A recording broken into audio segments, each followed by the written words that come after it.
Olá, eu sou Roberto Coelho. Você está em Um Lugar e Suas Histórias. Vem para cá, vamos lá.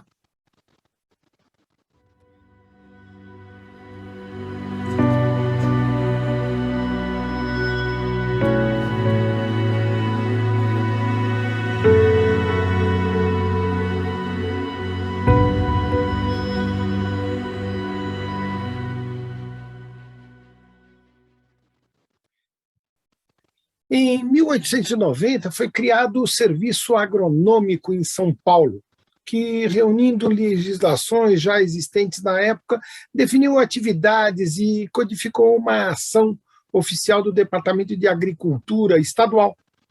Já ali em 1896 surgiu o Instituto Agronômico, que então, em 1898, teve suas funções reorganizadas e ampliadas, com o posto zootécnico, anexo, então, ao Instituto Agronômico.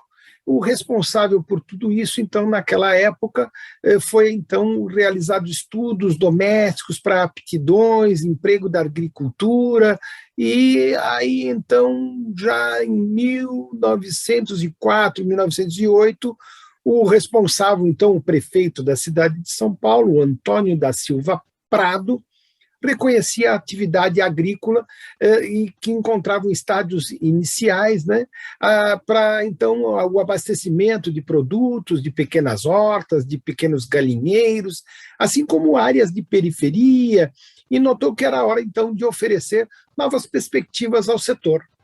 Está aí. Nós vamos falar hoje sobre o Parque da Água Branca. Vamos lá? Vamos conhecer?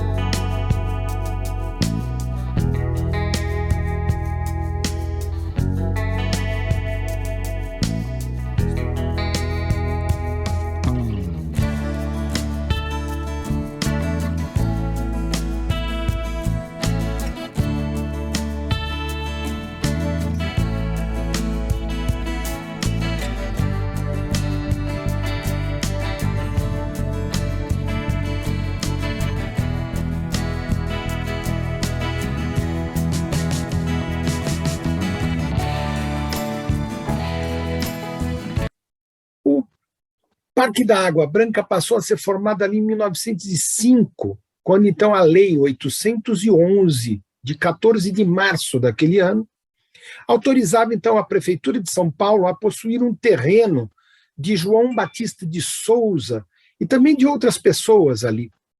A área total local era de 91.781 mil metros quadrados e estava destinada a uma escola municipal de horticultura, criada então pelo prefeito Antônio da Silva Prado, como nós já falamos, para que as pessoas então pudessem se dedicar profissionalmente à agricultura. A escola funcionou até 1911. A Avenida Água Branca, atual Avenida Francisco Matarazzo, no dia 2 de junho de 1929, então tinha seu parque oficialmente inaugurado, pertencente então à Secretaria de Agricultura e Abastecimento, com o objetivo então do quê? Né? De abrigar ali recintos de exposições, provas zootécnicas. Em suas dependências haviam então estábulos, pavilhões de equinos, tanques para peixes, além de estufas, pomares, tornando também o local muito, muito, muito bom para passeios. Então, ali no dia 25 de abril de 1928, a área do Parque da Água Branca foi então transferida ao Estado de São Paulo pela própria Prefeitura, que recebeu então como permuta um terreno na Fazenda do Estado, hoje Parque do Ibirapuera. Com isso, o Estado ampliava o terreno em 35 mil metros, com um apelo de criadores e fazendeiros para, então, a criação no recinto de exposições, em um local para assediar, então, o antigo Departamento de Produção Animal. Em 1928, o então governador do estado, o Júlio Prestes, tinha então como secretário da Agricultura o Fernando Costa, que decidiu então transferir esse departamento, o Parque de Exposição, que estava lá na Moca, para o Parque da Água Branca. Está aí. Por isso ele chama também Parque Fernando Costa. No ano ali de 1976, a Secretaria de Agricultura, então, começou a pensar um outro projeto, um pequeno centro comercial, com, então, uma pista de patinação, colocar ali lanchonetes, choperias, além de 2 grandes estacionamentos com capacidade, então, para mais de 700 carros. Mas acabou não sendo, então, bem aceito pelos frequentadores do parque, os moradores da região. Em seguida, em 1979, alguns departamentos foram transferidos e as exposições, então, passaram a ser realizadas no recinto de exposições da Barra Funda, tomando, então, o Parque da Água Branca mais para passeio, não é? Mais para os visitantes. Em 1981, fundada, então, a Associação de Ambientalistas e Amigos do Parque do Água Branca, formava, então, um grupo de frequentadores do parque para preservar, então, o patrimônio social, o patrimônio histórico, o patrimônio arquitetônico desse lugar.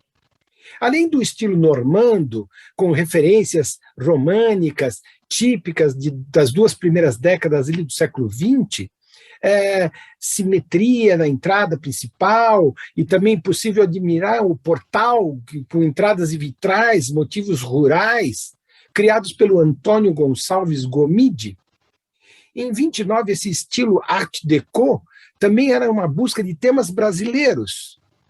Anos depois, a restauração dos vitrais foi realizada por Dona Regina Lara. Ao longo do tempo, foram construídas outras tantas edificações em diversos estilos dentro do parque. Atualmente, o conjunto possui 30 prédios e pavilhões de diversos formatos. A vegetação existente do parque foi introduzida ao longo dos anos, sem um projeto de paisagismo ou então um planejamento de distribuição. Mas então, o que vai acontecer? O tombamento do parque. O tombamento do Parque da Água Branca pelo Conselho de Defesa do Patrimônio Histórico, Arquitetônico, Artístico, Turístico do Estado teve início com a abertura de um processo ali em março de 1983 e só foi ser encerrado em 1996, o ano então que teve uma revitalização do parque. A área do parque também aparece na carta de número 22 do livro de Vegetação Significativa do Município de São Paulo, correspondente, então, aos parques estaduais e aos parques municipais. Portanto, toda a vegetação de porte arbóreo foi declarada como classificada de patrimônio ambiental imune ao corte. Pois é, meus amigos, o parque agora pode ser dado para empreendedores particulares e corre-se o risco de perder este patrimônio histórico. Hoje não foi bem uma rua, apesar de a gente falar da Avenida Água Branca, mas foi de um parque estadual, dentro da cidade de São Paulo, que pode virar, talvez, um shopping. É isso aí. Nas quartas-feiras, eu falo de ruas, hoje falei de parques. Nas sextas-feiras, uma cidade de São Paulo, do Brasil, um lugar legal para a gente conhecer desse mundão todo. A gente se vê.